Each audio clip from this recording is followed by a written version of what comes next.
I'm excited about what Dodge has coming up next, and I can't talk about it, but it includes more track time. All right. It includes more horsepower.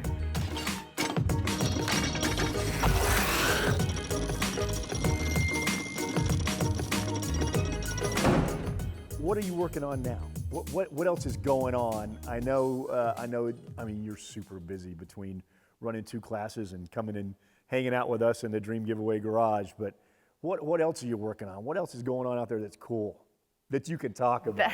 That's a great question.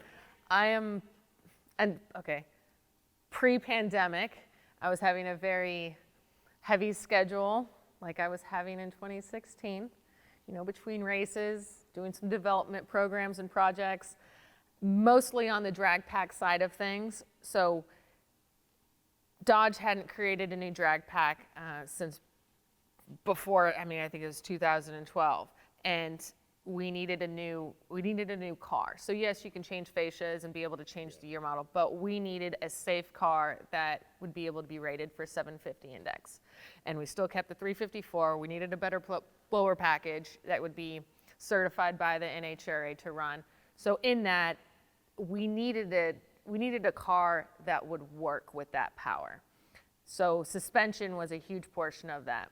So we teamed up with Bill Steen, and I had been on probably about 12 months worth of shock testing with them to get a drag pack that, if needed and if you wanted, could still do mile-high wheelies, but come back and with rebound be nice, or lift up and as going down the track, suction down and keep moving. We have had an attitude problem with our drag pack where I leave and it just stink bugs going down the track, and you're cutting into aerodynamics, and basically it was the car needing to be reworked. So, and we debuted it last year at SEMA, and about a couple weeks ago, we opened it up for actually purchasing. Now there's only 50 drag packs that were available to be purchased. Sold out before 30 minutes.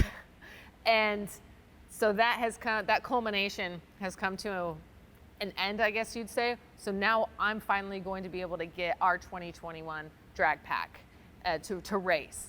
And we're going to do what DSR does best and come up with a couple of hundreds and a couple of tenths and do our race features to it, which takes testing.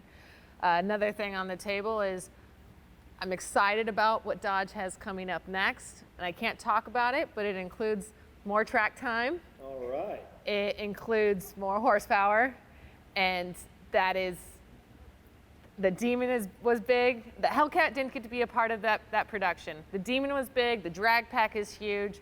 Let's just say if there were ever to be something in the world, that'd be, something to be anxious about. And I know what everybody's hoping for. I won't say it because I don't want to make anybody angry. I know what everybody out there's hoping for. So we'll have to wait and see. We will, and who knows? Maybe it's testing is testing, right? And just like Tim had in his mind, I want to create an 840 horsepower demon of a car that's drag racing, performance centric, and get in the Guinness Book of World Records and carry the wheels off the line and make the fastest horsepower production car. That was a far out cry in a way. Got it done. Which, if there's another goal to be had, if there's development stages that we're in, who knows, maybe something will work, maybe not, but all I can say is the forward-thinking process never ends. And that's what I'm in. So, goals right now. Win the 2020 Top Fuel World Championship. We're with you on that one. I appreciate that.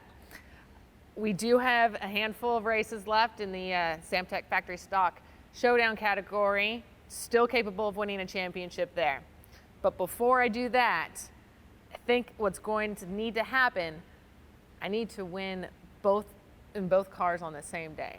Oh, that would be super cool. It's been dozens of years since a driver has ran in a pro category and a non-pro category. It's not technically sportsman, and won. And those are goals that there's not a day that I don't wake up or an hour I'm not thinking about practicing in my mind, being in touch with my team, coordinating at the track, how to be as efficient to make those things happen.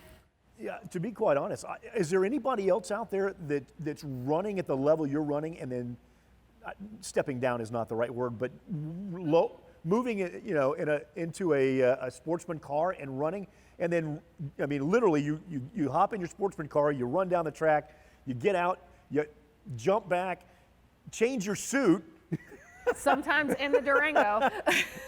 and back into the pits with your top fuel crew, and There's not another racer that pulls double duty in two separate categories like that. I think the most challenging thing that I run into is when it's not just about being with your team and being on track. We have a very, very coordinated schedule for warming up the top fuel car, what it takes to service and lash valves and be able to fuel and then go make that run. What a lot of people probably don't know too, each driver warms up a car differently. So the way that you disengage the clutch, how you're checking neutral, how you're checking reverse, the time, the rotation, the temperatures, all of that is very driver orientated. So there was a time last year where I would get into the semifinals with my top fuel car, be in the second round with my factory car, and there is no time. So I have a teammate, Antron, would come and warm up my car.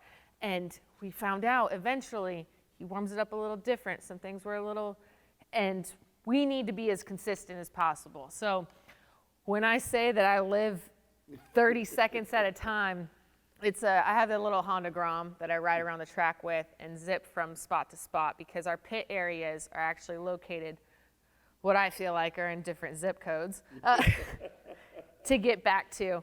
But the drivability of the cars, some people ask, how do you jump from one machine to the other? And they're so different. The top fuel car, brake handles here, clutch is on the left, throttle's on the right. Your reaction time is purely your right foot and hand brake. The factory car, we leave off of a two-step, which is activated on the brake pedal, left foot, and you're already floored, so your reaction then is with your left foot. Yeah. Let's not get these confused. And I'm not afraid to say, every time I get into one car, I go through a whole motion of what I might have just done it an hour ago. Doesn't matter. There's nothing wrong with dumbing down and being as efficient as possible. And was having a conversation with Brenton at Forza earlier, similar to this, and he asked, when you get into a street vehicle, where's the fun element really in it? And I said, actually, it's extremely high, because I'm racing in these cars professionally, and there's zero room for error. You're not playing with the throttle. I mean, over here, you get to do really cool burnouts, and you're chasing tire temps and rubber, but there's no room for, let's tickle with the fun meter. It's either success or not success. You get into this bad boy, and you get to educate yourself on this car. It's up to you how much fun you want to have.